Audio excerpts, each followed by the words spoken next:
رسالت، نعرہ خلافت، نعرہ حیدری، جن کا دل خوش ہوا ہے یہ اسلام کا گلشن دیکھ کر، یہ علم دین پڑھنے والے طلباء کا گلشن دیکھ کر، نعرے کا جواب دے، نعرہ تکبیر، نعرہ رسالت، نعرہ خلافت، نعرہ حیدری، آستان عالیہ پر شباب شریف، آستان عالیہ پر دارو شریف، جامعہ داریہ انوار الاسلام۔ بسم اللہ الرحمن الرحیم۔ میں نے کوئی خطاب وغیرہ نہیں کرنا، میں اپنے جملہ سازہ کرام طلباء کا مشکور ہوں جنہوں نے میرے ساتھ معاونت کر کے اتنا بڑا پروگرام سجایا، اور ساتھ ہی جملہ معاونین جنہوں نے لنگر شریف میں کافی سارا حصہ ڈالا۔ اب میں ہر ایک کا نام الگ الگ نہیں لے سکتا، میں ان سب کا مشہور ہوں، اور اپنی عوام اہل سنت یا اپنے علمی مرکز میں قرآن حدیث کا درس سننے کے لیے آپ تشریف فرما ہوئے۔ آخر میں یہ صرف عرض کروں گا، ایک تو اپنے اشتہار میں کہا کہ سید احمد رضا شاہ صاحب بخاری عزیز شرفہ ان کا نام نامی اسمی گرامی لکھا ہوا تھا، آپ نامی تشریف لا سکے، کیونکہ آپ نے ضلع بندی تھی تو نوٹیفیکیشن بھی ہمارے پاس موجود ہے۔ یہ نہیں کہ ہم نے کوئی آج کل تاریخ ہوئی، ہم نے 3 مہینے پہلے ان سے ڈیٹ لی تھی، اور سرکاری نوٹیفیکیشن وہ یکم محرم الحرام کو ایشو ہوا تھا۔ ساتھ ہی میں یہ عریضہ پیش کرنا چاہتا ہوں، آپ ہیں، میں ہوں، کوئی بھی ہو، ہمیشہ ہر شخص اپنے شیخ اور پیر و مرشد کے نقش قدم پہ چلنے کی کوشش کرتا ہے۔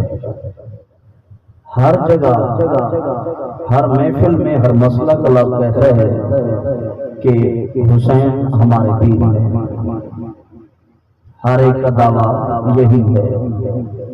میں اپنے شیخ طریقت قبلہ مخدوم اہل سنت کا خادم ہوں، ان کا مرید ہوں، تو میں نے سر پہ امامہ سجایا، میں نے کھلے کپڑے پہنے، ہمارے طلباء اساتذہ تقریباً اہل سنت اس طرح کرتے ہیں۔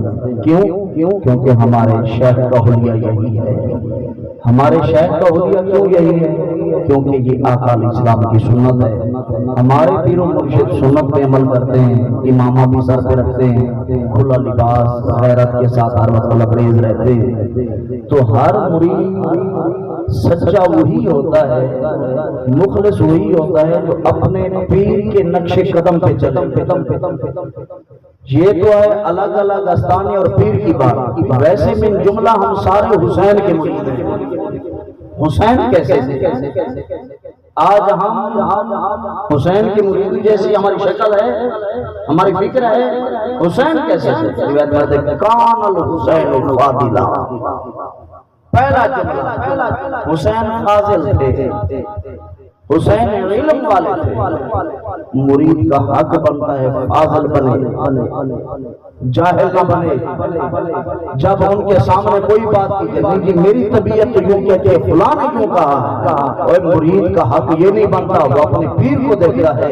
روایت میں آ گیا کان الحسین فاضلا، حسین فاضل تھے، فضیلت اور علم کو پسند کرتے تھے۔ جو مرید ہو وہ بھی جاہل نہ رہے، نہ اپنی اولادوں کو جاہل رکھے۔ حسین کا مرید ہے تو خود بھی فاضل بنے، اپنے بچوں کو بھی فاضل بنائے۔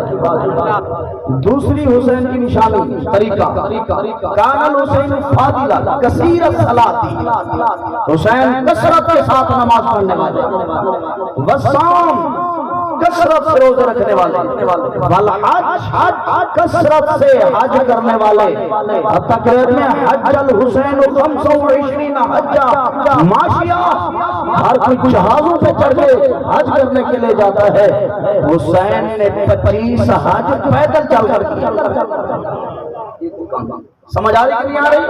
تو حسین پاک کثرت کے ساتھ نماز پڑھنے والے، کثرت کے ساتھ روزہ رکھنے والے، کثرت کے ساتھ حج کرنے والے، افعال الخیر کلھا، کوئی نیکی کا کام نہیں جو حسین سے جھوٹا ہو۔ ہمارے حسین پیر و مرشد نے ہر نیکی کا کام کیا ہے۔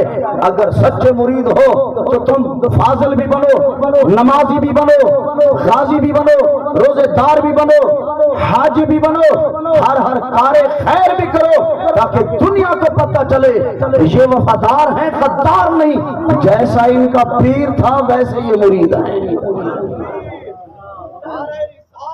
یا رسول اللہ۔ دوسرا، آپ نے لنگر حسینی پہ خرچ کیا، کیوں؟ کہ میری بخشش ہو جائے، میرے والدین کی بخشش ہو جائے، جنتی ہو جائے۔ میں آپ کو ایک ہی نسخہ بتاتا ہوں، جنتی بھی ہوگے بھی نبی کے ساتھ۔ ذرا اونچا بولیے، جنتی بھی بنو گے اور ہوگے بھی قیامت والے دن نبی کے ساتھ۔ اپنے درجے میں ہونا الگ بات ہے، لیکن جنت کے اندر نبی کے ساتھ ہونا بڑی عظمت والی بات ہے۔